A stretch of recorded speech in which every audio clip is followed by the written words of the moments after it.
Assalamu alaikum, students. Today we are going to discuss outliers and its treatment. So as I was discussing with you related to the SPSS manual, so this is what SPSS manual and it teaches you each and every step. You have this. There are multiple editions of.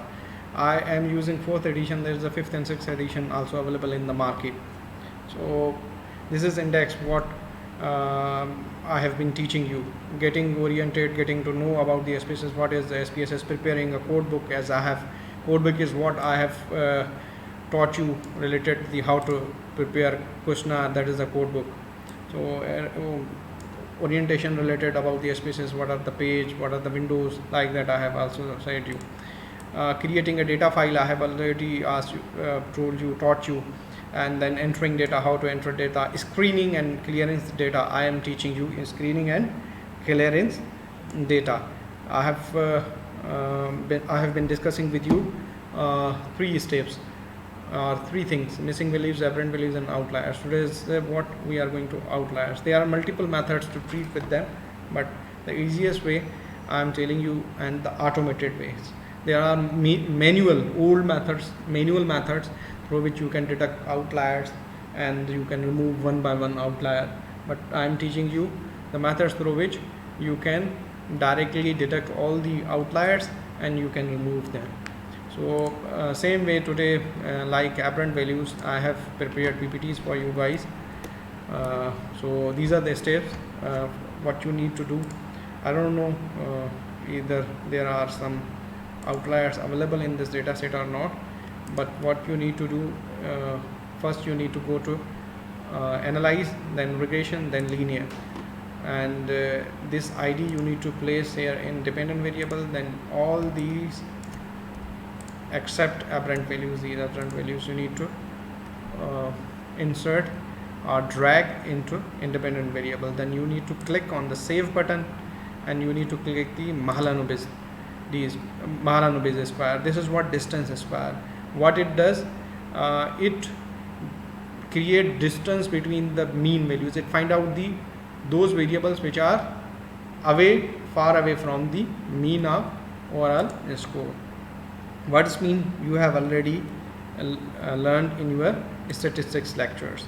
So first step I have done, that is what I went to the analyze, regression, linear, then I select Mahalanobis, I placed or I entered relevant variables and then I press OK. Then second step is what? Go to the transform, compute variable, write M outliers and then further. So this is what I am going to transform, compute variable. This is what M outlier. M outlier means multi outlier. Outlier, okay. The concept, what is outlier? In a one go I forgot to tell you guys that what is outlier. Outlier is or the outliers are such kind of data or such kind of respondents those do not lie with the mean of the data, with the mean data. I'm giving you an example. If we are going to see or if we are going to observe, analyze the household income of Pakistani citizens household income. So what will be the mean income? Let's suppose 1 lakh or the more than 1 lakh or 2 lakh. Why that is the mean income so high? Because Zardari Saab, Nawaz Sharif Saab, Mia Mansha Saab, Kareem Dedi Saab, and like this Jahangir Tareen Saab, all these rich people are also included in this data. And apart from that, that also can go to the less. Let us about 12,000 is the mean or 10,000 is the mean. Why that is mean? Because of the poor people, daily wage people, those who do not earn a lot. Because of that, that also drag the mean income to the lowest level, or it may increase to the higher level. So it is said by the researchers that when you are going to have analysis and there are outliers, exceptional cases available in your data set that may not bring the robust results or correct results or up to the mark results. That is why it is suggested to remove the outliers. So if you will remove the very poor people from the country and very rich people from the country, then you will find on average income, let's say suppose 30 to 40,000 or 50,000 that may come, or 20 to 25,000 whatsoever. I am not quoting correct figures, rather I am giving you just example. So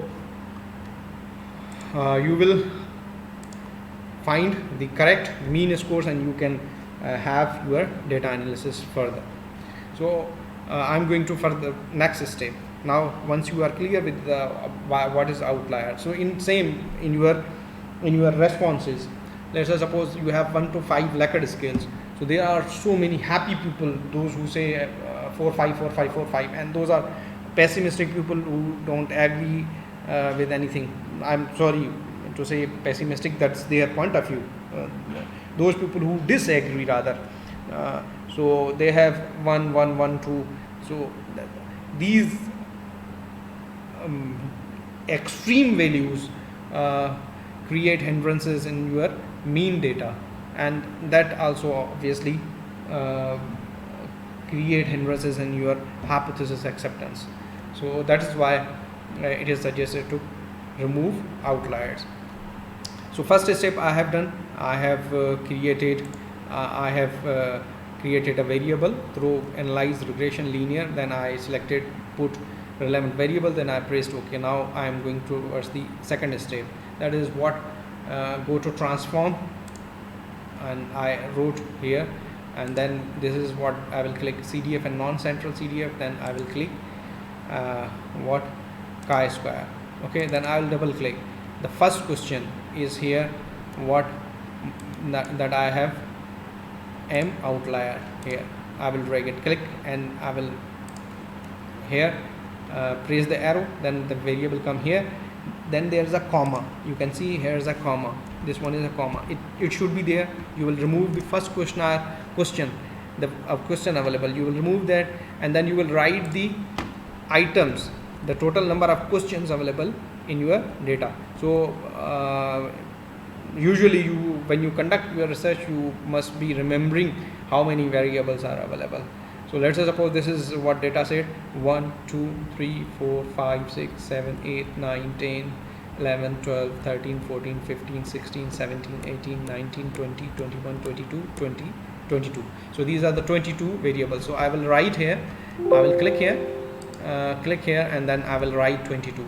So I double click CDF non-central CDF, then I double click CDF.chi-square, then this came here, and then I inserted first test which I created, that was of Mahalanobis distance test, that is, and then comma, and then total number of variables. Then I will press OK. So second step has been completed. This is what this is second step, and then I need to filter out. For filter out, the same step in that you guys learned in the in previous lecture of aberrant values. I need to go to the data, then select cases. I need to first reset, and I will click here, then I will click M outliers, then M outliers greater than 0.001, M outliers greater than 0.001, then I will press continue, and then press OK, and here I will come here, same like aberrant values, I will drag data here, then I will sort it out in ascending order, and you can see there are some 4 aberrant values. And which are these IDs? Then ID number 9, 19, 17, 4, 23. So same you need to do here, you need to select all these cases, and then you need to remove these cases. So now I can say this data set is clear from missing values, aberrant values, and outliers. Now you can run your analysis, you can have your own analysis. So these are the steps in data clearance. The first one was related with the missing values, and then you learned about the aberrant values, and then you learned about the outliers. So these steps are very much important. You need to have before your data analysis. Data clearance is a very important part. So your all 3 lectures on the data clearance has been completed. If you have any question queries, you may ask. Thank you. Allah Hafiz.